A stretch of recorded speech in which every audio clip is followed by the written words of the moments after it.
Hi കൂട്ടുകാരെ, പുതിയൊരു വീഡിയോയിലേക്ക് സ്വാഗതം. ഇത്രയും നാളും നമ്മൾ സ്വീറ്റായിട്ടുള്ള ഓരോ റെസിപ്പിയാണ് ഞാനിതുവരെ കാണിച്ചിട്ടുള്ളത്. അപ്പോൾ ഇന്നിനി നമുക്ക് ഊണിനൊക്കെ നമുക്ക് കഴിക്കാൻ പറ്റുന്ന ടൈപ്പിലുള്ള ഒരു തോരനാണ്.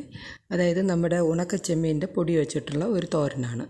അപ്പോൾ അതെങ്ങനെയാണ് ഉണ്ടാക്കണേന്ന് നോക്കാം. അതിന് വേണ്ട സാധനങ്ങൾ എന്തൊക്കെയാണെന്ന് നമുക്ക് നോക്കാം. അപ്പോൾ വേഗം തന്നെ വീഡിയോയിലേക്ക് കിടക്കാമേ. അതിനായിട്ട് ഞാനിപ്പോൾ 2 സവാള അരിഞ്ഞു വെച്ചിട്ടുണ്ട്, പിന്നെ ഇഞ്ചി അരിഞ്ഞു വെച്ചിട്ടുണ്ട്, പിന്നെ പച്ചമുളകും തൊണ്ടൻ മുളകും കൂടി ചേർത്ത് അരിഞ്ഞു വെച്ചിട്ടുണ്ട്, പിന്നെ വേണ്ട വെളുത്തുള്ളിയാണ്, അതൊരു 2 ടേബിൾ സ്പൂണാണ്, പിന്നെ തേങ്ങ, പിന്നെ നമ്മുടെ ഇതാണ് ഉണക്ക ചെമ്മീൻ. ഒരു പാൻ ഇപ്പോൾ അടുപ്പിൽ വെച്ചിട്ടുണ്ട്. ഇതിലേക്ക് 1.5 ടീസ്പൂൺ എണ്ണ ഞാൻ ഒഴിച്ചിട്ടുണ്ട്. 1/2 ടീസ്പൂണ് കടുക് ഇട്ട് അതൊന്ന് പൊട്ടി വരുമ്പോഴത്തേക്കും നമുക്ക് കറിവേപ്പില ചേർക്കാമേ.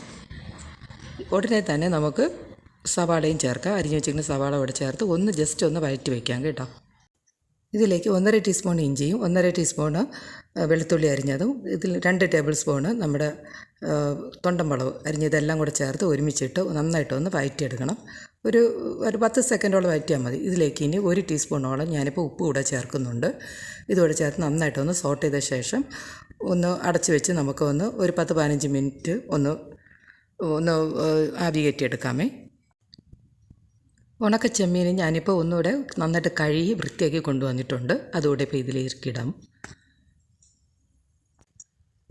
ഇത് ഈ ഉള്ളിയും എല്ലാം കൂടെ ചേർത്ത് നന്നായിട്ടൊന്ന് മിക്സ് ആവുന്നവരെ നന്നായിട്ടൊന്ന് സോട്ട് ചെയ്തെടുക്കണേ. ഇനി ഈ വെജിറ്റബിൾസും നമ്മുടെ ഉണക്ക ചെമ്മീനൊക്കെ വേകാൻ വേണ്ടിയിട്ടുള്ള വെള്ളം ആവശ്യത്തിന്, അതായത് ഒരു 1/2 കപ്പോളം വെള്ളം ഞാനിപ്പോൾ ഒഴിച്ചിട്ടുണ്ട്. അടച്ചു വെച്ച് ഒരു 10-15 മിനിറ്റ് ഒന്ന് വേവിക്കണം കേട്ടോ.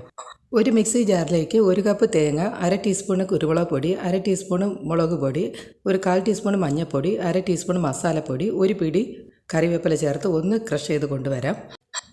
ഈ സമയം നമ്മുടെ വെജിറ്റബിൾസും ഉണക്ക ചെമ്മീനൊക്കെ ഏകദേശം വെന്തിട്ടുണ്ട്. ഇനി നമ്മൾ ക്രഷ് ചെയ്ത് കൊണ്ടുവന്ന് നമ്മുടെ ആ തേങ്ങ കൂടെ ഇതിനകത്ത് ഇട്ട് ഒന്ന് നന്നായിട്ടൊന്ന് സോട്ട് ചെയ്തെടുക്കണം. വെള്ളമയൊക്കെ മാറ്റി നമ്മുടെ അടിപൊളി തോരൻ റെഡി ആയിട്ടുണ്ട്. അപ്പോൾ എല്ലാവരും ട്രൈ ചെയ്യുക, ലൈക്ക് ചെയ്യുക, ഷെയർ ചെയ്യുക. ഇനി പുതിയൊരു വീഡിയോയിലൂടെ നമുക്ക് കാണാം. Okay, thank you.